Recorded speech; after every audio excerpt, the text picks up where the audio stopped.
আসসালামু আলাইকুম। আপনারা যারা রাইট ফর্ম অফ ভার্বকে ভয় পান, আজকে ভিডিওটা তাদের জন্য। দেখুন, প্রথমে একটা কথা বলি, সেটা হচ্ছে আপনি যদি রাইট ফর্ম অফ ভার্বের শত শত নিয়ম জানেন, তারপরেও এই রাইট ফর্ম অফ ভার্ব করতে পারবেন না। আবার আপনি যদি পুরো প্যাসেজটার বাংলা অর্থও করতে পারেন, তাও আপনি রাইট ফর্ম অফ ভার্বের পূর্ণ মার্ক পাবেন না। এই জায়গাতে বেশ কিছু ব্যাপার আছে। আপনি যদি কিছু কৌশল জানেন, তাহলে কিন্তু এই রাইট ফর্ম অফ ভার্বে আপনি পুরো মার্কটা পেতে পারেন।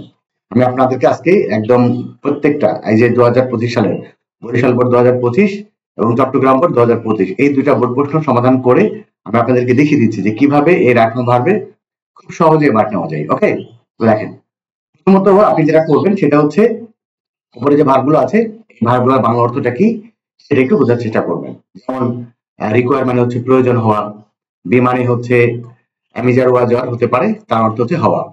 প্রোভাইড মানে হচ্ছে প্রদান করা, স্পিয়ার্ড মানে হচ্ছে ছড়িয়ে দেওয়া, প্রমোট মানে কি উন্নতি করা, ডিফাইন মানে সংজ্ঞায়িত করা, অ্যান্টিসিপেট মানে অনুমান করা, ডিরেক্ট মানে হচ্ছে পরিচালনা করা, রিমেইন মানে থাকা, স্টে মানে হচ্ছে থাকা। এবার আসেন, প্রথমত দেখেন, e commerce is rapidly being. প্রথম কথা হচ্ছে বিং এর পরে গ্যাপ আছে, আর আমি আমার রাইট ফর্ম ভার্বের নিয়মে লিখে দিয়েছি যে বিং এর পরে গ্যাপ থাকলে কি হয়। দেখেন, বিং, এই যে বিং এর পরে গ্যাপ থাকলে হচ্ছে ভার্বের 3 নম্বর ফর্ম হয়। ওকে, তাহলে আপনি এখানে যে ভার্বটা বসাবেন সেটা হচ্ছে ভার্বের 3 নম্বর ফর্ম হতে হবে। তাহলে দেখেন, e commerce is rapidly being dash in our country. তাহলে এখন এই ভার্বগুলোর মধ্যে আপনি কোনটা দিবেন? সেটা হচ্ছে স্প্রেড মানে ছড়ে দেওয়া। তাহলে e commerce is rapidly being spread in our country. E commerce আমাদের দেশে দ্রুত ছড়িয়ে পড়ছে। তাহলে এখানে কি হবে? স্প্রেডের 3 নম্বর ফর্মও স্প্রেডই হয়। Spread, spread, spread. স্প্রেড মানে কি ছড়িয়ে পড়া বা ছড়িয়ে দেওয়া। তাহলে e commerce is rapidly being spread in our country. E commerce আমাদের দেশে দ্রুত ছড়িয়ে পড়ছে। আবার দেখেন, এবারে কি আছে? বীর পরে গ্যাপ আছে। এখন দেখেন, বীর পরে গ্যাপ থাকলে কি হয়? এই যে বীর পরে গ্যাপ থাকলেও ভার্বের 3 নাম্বার ফর্ম হয়। ওকে, তাহলে বীর পরে গ্যাপ থাকলে আপনি কি করবেন? 3 নাম্বার ফর্ম দিবেন। এখন প্রশ্ন হচ্ছে কোন ভার্বটা নেবেন। দেখেন এখানে অ্যাজ আছে। এর মধ্যে এমন একটা ভার্ব আছে যে ভার্বের পরে সাধারণত অ্যাজ ব্যবহার হয়। সেটা হচ্ছে কি? সেটা হচ্ছে ডিফাইন্ড। ডিফাইন মানে কি সংজ্ঞায়িত করা।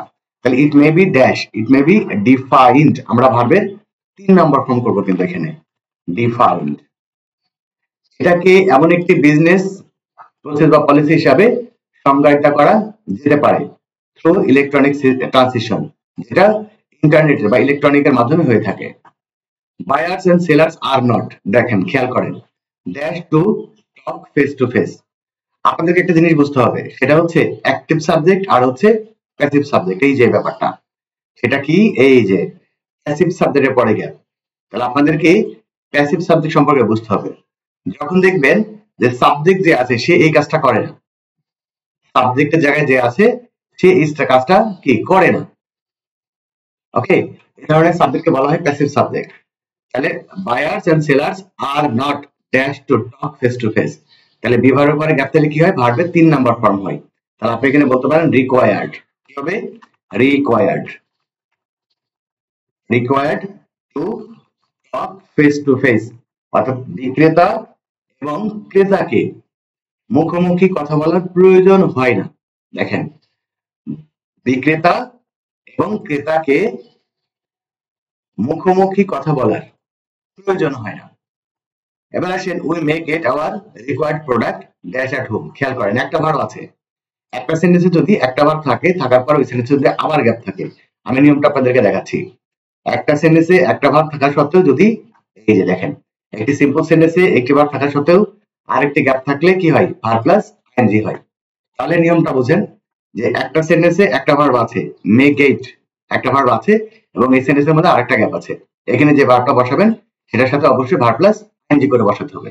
এখন প্রশ্ন হচ্ছে কোন ভার্বের সাথে আইএনজি যোগ করবেন। তাহলে we make it hour required product dash at home, মানে আমরা বাসায় থেকেই আমাদের প্রয়োজনীয় পণ্য কি করতে পারি? পেতে পারি। ওকে, তাহলে বুঝতে হবে বাসায় থেকে থাকা অর্থ কি?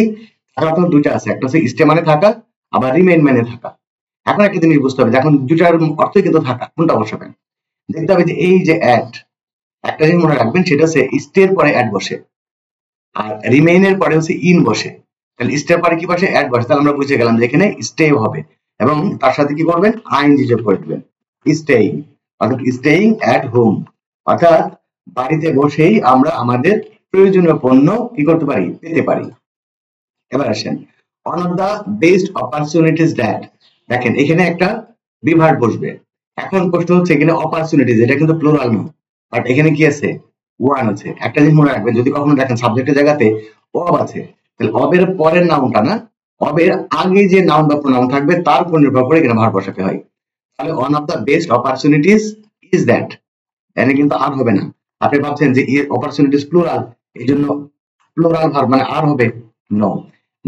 নিয়মটা কি মনে রাখবেন, সেটা হচ্ছে অব যদি থাকে তাহলে অবের আগে যে নাউন বা প্রোনাউন থাকবে তার উপর নির্ভর করবে। এটা যদি সিঙ্গুলার হয় তাহলে সিঙ্গুলার ভার্ব হবে, এটা যদি প্লুরাল হয় তাহলে প্লুরাল ভার্ব হবে। তাহলে one of the best opportunities is that businessman from whom an abroaded can, দেখেন ক্যান হচ্ছে মডেল অক্সিলারি, মডেল অক্সিলারি পরে গ্যাপ থাকলে কি হয়, মডেল অক্সিলারি পরে গ্যাপ থাকলে ভার্বের প্রেজেন্ট ফর্ম হয়। দেখেন নিয়মটা আছে, মাত্র কয়েকটা নিয়ম, এই নিয়মগুলো জানলেই কিন্তু আপনি, এই যে মডেল অক্সিলারি পরে গ্যাপ থাকলে ভার্বের কি হয়, প্রেজেন্ট ফর্ম হয়। ওকে, তাহলে আপনি এই যে মডেল অক্সিলারি পরে গ্যাপ আছে ভার্বের প্রেজেন্ট ফর্ম দিবেন। তাহলে কি করবেন, businessman from home and abroad can dash there business, তাহলে আমরা বলতে পারি ডিরেক্ট মানে পরিচালনা করতে পারে, ডিরেক্ট দেয়ার বিজনেস। দেখেন ব্যবসায়ীরা, দেশ বিদেশের ব্যবসায়ীরা তাদের ব্যবসাকে পরিচালনা করতে পারে ইউজিং দিস সিস্টেম, এই সিস্টেমটা ব্যবহার করে। আবার দেখেন আরেকটা গ্যাপ আছে, তাহলে একটা সেন্টেন্সে যদি একটা ভার্ব থাকে থেকে ওই সেন্টেন্সে যদি আরো একটা গ্যাপ থাকে তাহলে সেখানে কি হয়, একটু আগে বলেছি ভার্ব প্লাস আইএনজি হয়। এখন দেখেন এখানে ইন আছে, এখন এর মধ্যে যে রিমেইন ভার্বটা দেখতেছেন এই ভার্বের পরে কিন্তু অ্যাপ্রোপ্রিয়েট প্রিপোজিশন ইন বসে। সেক্ষেত্রে আমরা এখানে যে ভার্বটা বসাবো সেটা হচ্ছে রিমেইন বসাবো এবং রিমেইনের সাথে কি করবো, আইএনজি যোগ করে বসাবো, অর্থাৎ রিমেইনিং। অর্থাৎ যে দেশ বিদেশের ব্যবসায়ীরা বাড়িতে বসে থেকেই, তাদের নিজেদের দেশে বসে থেকেই তারা তাদের ব্যবসা পরিচালনা করতে পারছে এই পদ্ধতিতে। ড্যাশ আস, খেয়াল করেন এখানে আরেকটা মজার ব্যাপার, এটা হচ্ছে অ্যাক্টিভ সাবজেক্টের পরে গ্যাপ এবং সাবজেক্টের পরে গ্যাপ থাকলে ভার্বের প্রেজেন্ট ফর্ম হয়। এখানে কি আছে, উইথ আছে। এখন এর মধ্যে এমন একটা ভার্ব আছে যার পরে উইথ আছে। একটা জিনিস আপনাদেরকে বলি, আপনাদেরকে একটু ডিপ্লোম্যাটিক চিন্তা করতে হবে। দেখবেন গ্যাপের আগে পরে এমন কিছু শব্দ থাকে যে শব্দগুলো কিন্তু আপনাকে ভার্ব দিতে সহায়তা করে। যেমন ধরেন এখানে ডিফাইন্ড আছে, ডিফাইন্ডের সাথে কি অ্যাজ, অ্যাজ এর সাথে ডিফাইন্ড বসে। আবার এখানে কি অ্যাট আছে, অ্যাটের সাথে কি স্টে বসে। এরকম ভাবে আপনি বেশ কিছু ক্লু কিন্তু অনেক ক্ষেত্রে পেয়ে যাবেন। যেমন এখানে ইন আছে, ইন থাকলে কি হয়, রিমেইন হয়। আবার এখানে কি আছে, উইথ আছে, উইথ এর সাথে কি হয়, প্রোভাইড হয়। প্রোভাইড মানে প্রদান করা, তাহলে এখানে আমরা বলতে পারি প্রোভাইডস। অ্যান্সারটা কি হবে, প্রোভাইডস। সাবজেক্ট যেহেতু থার্ড পারসন সিঙ্গুলার নাম্বার, এই জন্য ভার্বের সাথে আমরা একটা এস বাই এস যোগ করতেছি। It provide us with global information resources and services, এটা আমাদেরকে বৈশ্বিক তথ্য সম্পদ এবং সেবা প্রদান করে। ইট ইজ ড্যাশ দ্যাট, দেখেন এটা কিন্তু বিভার্বের উপর গ্যাপ এবং এটা সাবজেক্ট হচ্ছে প্যাসিভ সাবজেক্ট। তাহলে ইট ইজ অ্যান্টিসিপেটেড দ্যাট, কি হবে, অ্যান্টিসিপেটেড দ্যাট, অনুমান করা হয় যে, অর্থটা কি হলো, অনুমান করা হয় যে it will dash our domestic business very soon, it will promote, এই যে প্রমোট ওই মডেল অঞ্চলের পরে গ্যাপ তাহলে কি হয়, ভার্বের প্রেজেন্ট ফর্ম হয়। তাহলে it will promote our domestic business very soon, এটা আমাদের দেশীয় ব্যবসাকে কি করবে, আরো উন্নতি করবে, খুব শীঘ্রই উন্নতি করবে। তাহলে আপনি যদি মাত্র 10 থেকে 15টা নিয়ম জানেন তাহলে রাইট ভার্ব কিন্তু খুব সহজে করতে পারবেন। আপনাকে একটা জিনিস দেখেন, আপনাকে নিয়ম পড়তেই হবে এবং বাংলা অর্থ কিছু কিছু ক্ষেত্রে করতেই হবে, কিন্তু আপনি যদি একটু ডিপ্লোম্যাটিক হন তাহলে কিন্তু অনেক ক্ষেত্রে বাংলা অর্থ ছাড়াই আপনি কিন্তু ভার্বটা চিনতে পারবেন। আগেই বলেছি এখানে অ্যাজ আছে এই জন্য ডিফাইন্ড হলো, তারপরে হচ্ছে এখানে অ্যাট আছে এই জন্য স্টে হলো, তারপরে হচ্ছে এখানে ইন আছে যার কারণে রিমেইনিং হলো, তারপরে কি আছে, এখানে উইথ আছে যার কারণে কি হয়েছে, প্রোভাইড হয়েছে। তাহলে দেখেন 10টা গ্যাপের মধ্যে কিন্তু 5টা আপনি এমনিতেই বুঝলেন যে এই 5টা ভার্ব কিন্তু আপনি বাংলা অর্থ ছাড়াই বসাতে পারবেন, শুধুমাত্র আপনার নিয়ম জানতে হবে যে কোন গ্যাপে আপনি ভার্বের কোন ফর্মটা দিবেন। ওকে, তো আপনাদেরকে আরেকটা কথা বলি, আপনারা এই ভিডিওটা দেখতে পারেন, এখানে মাত্র 6টা নিয়ম আলোচনা করা হয়েছে, মাত্র 6টা নিয়মে কিন্তু আপনি রাইট ভার্বের অনেক কিছু পারবেন। আচ্ছা, আমি আরেকটা বোর্ড করে দেখাচ্ছি, দেখেন এটা হচ্ছে চট্টগ্রাম বোর্ড 2025-এর। খেয়াল করেন, প্রথমত আগে এই ভার্বগুলো বুঝবেন। ওয়েট মানে কি, ওজন করা, রিকোয়ার মানে প্রয়োজন হওয়া, থিঙ্ক মানে চিন্তা করা, বি মানে হওয়া, এমিজার ওয়াজার, ফেস মানে মুখোমুখি হওয়া, চিট মানে প্রতারণা করা, বার্গেন মানে কি দর কষাকষি করা, আবার একটা বি আছে, তারপর টেক মানে নেওয়া, এরপরে হ্যাভ মানে থাকা। এবার খেয়াল করেন the price hike of house hold products, একটু আগে বলেছি যে এই যে এর পরের নাউনটা নির্ভর করবে না, অবের আগের নাউনটা যেটা তার উপর নির্ভর করবে। The price hike of house hold products, তাহলে এটা কিন্তু সিঙ্গুলার নাউন। তাহলে এখন আমরা কি করব, ইজ। দেখেন, দি price hike of house hold products is now a great problem for us, বর্তমানে দ্রব্যমূল্যের ঊর্ধ্বগতি, আমাদের দৈনন্দিন জিনিসপত্রের দ্রব্যমূল্যের ঊর্ধ্বগতি আমাদের একটা বড় সমস্যা। Everyday we dash it, everyday সাবজেক্টের পরে দেখ, অ্যাক্টিভ সাবজেক্টের পরে গ্যাপ, অ্যাক্টিভ সাবজেক্টের পরে গ্যাপ থাকলে ভার্বের কি হয়, প্রেজেন্ট ফর্ম হয়, অথবা পাস্ট ফর্ম হয়, গল্পটা যদি পাস্টের হয় তাহলে face. Everyday we face it, প্রতিদিন আমরা এটার মুখোমুখি হই। Most of the people dash low income dash in danger, খেয়াল করেন এখানে কিন্তু দুইটা গ্যাপ আছে, তার মানে একটার সাথে ভার্ব প্লাস আইএনজি হবে, আরেকটাতে ফাইনাইট ভার্ব হবে, মানে মেইন ভার্বটা হবে। তাহলে মোস্ট অফ দ্য পিপল, এখানে যদি আমরা একটা ভার্ব বসে সেটা হচ্ছে হ্যাভিং। দেখেন, most of the people having low income, অধিকাংশ মানুষ যাদের হচ্ছে অল্প ইনকামের, অল্প ইনকামের অধিকাংশ মানুষ ড্যাশ ইন ডেঞ্জার। এখন খেয়াল করেন এটা কিন্তু people plural noun, most of the people অধিকাংশ মানুষ প্লুরাল নাউন, তাহলে এখানে কি হবে, আর ইন ডেঞ্জার। দেখেন, তাহলে অল্প ইনকামের অধিকাংশ মানুষ খুব বিপদে আছে। They dash of purchasing meat and fish, দেখেন সাবজেক্টের পর গ্যাপ, মানে প্রেজেন্ট ফর্ম অথবা পাস্ট ফর্ম, গল্পটা যদি প্রেজেন্টের, এখন আমরা সব প্রেজেন্ট ফর্ম করবো। দে ড্যাশ অফ, আপনারা একটা জিনিস খেয়াল করবেন, এই যে থিঙ্ক এর পরে কিন্তু অ্যাপ্রোপ্রিয়েট প্রিপোজিশন হিসেবে অফ বসে। তাহলে এখন প্রশ্ন হচ্ছে, তারা মাছ মাংস কেনার চিন্তা করে নাকি করে না? করে না। তাহলে আমাদেরকে একটু একটু প্রয়োজন অনুযায়ী নেগেটিভ করতে হবে। তাহলে they don't think, they don't think, তাহলে আমরা এখানে থিঙ্কটা কেন পাইলাম, যেহেতু এর গ্যাপের পরে কি আছে, অফ আছে প্রিপোজিশন। একটু খেয়াল করবেন, অ্যাপ্রোপ্রিয়েট প্রিপোজিশন অনুযায়ী কিন্তু ভার্বটা আপনি নিতে পারবেন। তাহলে দেখেন, they don't think of purchasing meat and fish, তারা মাছ মাংস কেনার প্রয়োজন, তারা মাছ এবং মাংস কেনার চিন্তাও করে না। দে ড্যাশ, আবার সাবজেক্টের পরে গ্যাপ, তাহলে কি প্রেজেন্ট ফর্ম হবে। তাহলে আমরা এখানে কি করতে পারি, রিকোয়ার ব্যবহার করতে পারি। রিকোয়ার, রিকোয়ার মানে প্রয়োজন হওয়া, অ্যাজ দে রিকোয়ার, যেটা তাদের প্রয়োজন। তাহলে they don't think of purchasing meat and fish as they require, তাদের যেটা প্রয়োজন মাছ এবং মাংস কেনার চিন্তাও করতে পারে না। উই আর টু, যে টু এর পরে গ্যাপ থাকলে কি হয়, ভার্বের প্রেজেন্ট ফর্ম হয়। We are to dash over buying simple products, আমাদের সাধারণ পণ্য ক্রয়ের জন্য কি করতে হয়, আমাদেরকে বার্গেইন করতে হয়, আমাদেরকে দর কষাকষি করতে হয়, bargain. We are to bargain, আমাদের দর কষাকষি করতে হয়, over buying even simple product, সাধারণ জিনিসপত্র কেনার জন্য।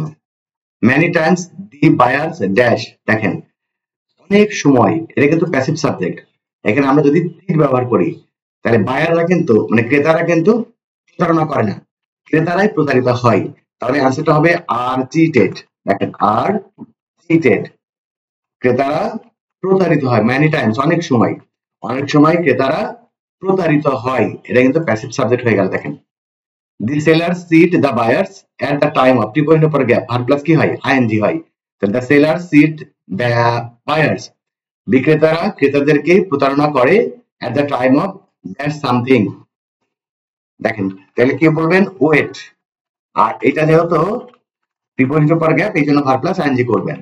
The sellers cheat the buyers at the time of waiting something, তাহলে বিক্রেতারা কোনো কিছু পরিমাপ করার সময় ক্রেতাদের সাথে প্রতারণা করে। সাম স্টেপ হ্যাভ, দেখেন এটা কিন্তু হচ্ছে passive subject, some step have পর্যন্ত দেওয়া আছে, আর প্যাসিভ করতে হলে হ্যাভের পরে বিন যোগ করতে হয়, তারপরে ভার্বে 3 নাম্বার ফর্ম করতে হয়। অর্থাৎ হ্যাভ হ্যাভ যুক্ত সেন্টেন্সকে প্যাসিভ করতে হলে কি হয়, হ্যাভ বিন হ্যাজ বিন এরকম হয়। তাহলে এটা হবে হচ্ছে বিন টেকেন। তাহলে কি, তাহলে some steps have been taken by the government to identify the culprits, দেখেন কিছু পদক্ষেপ গ্রহণ করা হয়েছে, সরকারের মাধ্যমে কিছু পদক্ষেপ গ্রহণ করা হয়েছে অপরাধীদের শনাক্ত করার জন্য। ওকে, তাহলে আপনি যদি এই সিস্টেমটা না বুঝেন, যেটা প্যাসিভ সাবজেক্ট, প্যাসিভ সাবজেক্টের পরে আপনারা তো হ্যাভ এর পরে গ্যাপ পাবেন, অথচ ভার্বের 3 নম্বর ফর্ম করে দিবেন। নো, হ্যাভ থাকলে ভার্বের 3 নম্বর ফর্ম হবে না, দেখতে হবে সাবজেক্ট যেটা আছে যেটা অ্যাক্টিভ সাবজেক্ট নাকি প্যাসিভ সাবজেক্ট। যদি অ্যাক্টিভ সাবজেক্ট হয় তাহলে হ্যাভ এর পরে ভার্বের 3 নম্বর ফর্ম, কিন্তু যদি সেটা প্যাসিভ সাবজেক্ট হয় তাহলে হ্যাভ এর পরে কিন্তু বিন যোগ করতে হবে, তারপর ভার্বের 3 নম্বর ফর্ম করতে হবে। ওকে, তো সবচেয়ে বড় যে ব্যাপারটা সেটা হচ্ছে, আর অনেকেই যেটা বলেন যে আমরা বাংলা করতে পারি না, দেখেন এখানে যে সকল ভার্ব থাকে, যে সকল শব্দ থাকে, এর সবগুলোই আপনারা বাংলা অর্থ জানেন। মেইনলি ব্যাপার যেটা সেটা হচ্ছে আপনারা বাংলা অর্থ করার চেষ্টাও করেন না, যার কারণে আপনারা কোনোদিন বাংলা অর্থ করতে পারেন না। এখন থেকে চেষ্টা করেন, দেখবেন আপনি বাংলা অর্থ করতে পারবেন। যেমন দেখেন এই যে ই-কমার্স, এই যে র্যাপিডলি, তারপরে কি কান্ট্রি, এগুলো বাংলা পারেন না? পারেন, কিন্তু আপনারা বাংলা করার চেষ্টা করেন না। আপনারা ভাবেন যে আপনারা বাংলা করতে পারেন না, যার কারণে কখনো চেষ্টাও করেন না, আর সেভাবেই থেকে যায়, না পারার মতো থেকে যায়, বাংলা অর্থ করতে পারেন না। সবচেয়ে বড় কথা হচ্ছে আপনি ধীরে ধীরে বড় হচ্ছেন, এখনো যদি বাংলা অর্থ করতে না পারেন তাহলে আর কবে পারবেন? বাংলা অর্থ করা এখন শেখেন, যদি না পারেন শিখতে হবে। পৃথিবীতে কেউই পূর্বে থেকে মৃত্যু মানে জন্মের আগে থেকে শিখে আসে না, পৃথিবীতে আসার পরেই শেখে। এখন আপনি শেখার চেষ্টা করেন, খুব অল্প সময়ের মধ্যে দেখবেন শিখে গেছেন। ওকে, তাহলে আপনারা কাজ করতে পারেন, সেটা হচ্ছে এই যে আমি স্ক্রিনে যে থাম্বনেলটা দিচ্ছি, মাত্র 6টা নিয়মে রাইট ভার্ব কমপ্লিট করা যায়, এরকম একটা ভিডিও আমার ইউটিউব চ্যানেলে আছে এবং সেটা ভাইরাল ভিডিও। কিন্তু আমি ওই ভিডিওর লিঙ্কটা এই ভিডিও ডেসক্রিপশন বক্সে দিয়ে দিব, আপনারা দেখে নেবেন। মাত্র 6টা নিয়মেই কিন্তু আপনি অধিকাংশ গ্যাপগুলো পূরণ করতে পারবেন। ওকে, আজকের এই ক্লাসটি কেমন লাগলো সেটা অবশ্যই কমেন্টস করে জানাবেন, আর অবশ্যই যারা চ্যানেলটিকে সাবস্ক্রাইব করেননি তারা চ্যানেলটিকে সাবস্ক্রাইব করে দিবেন।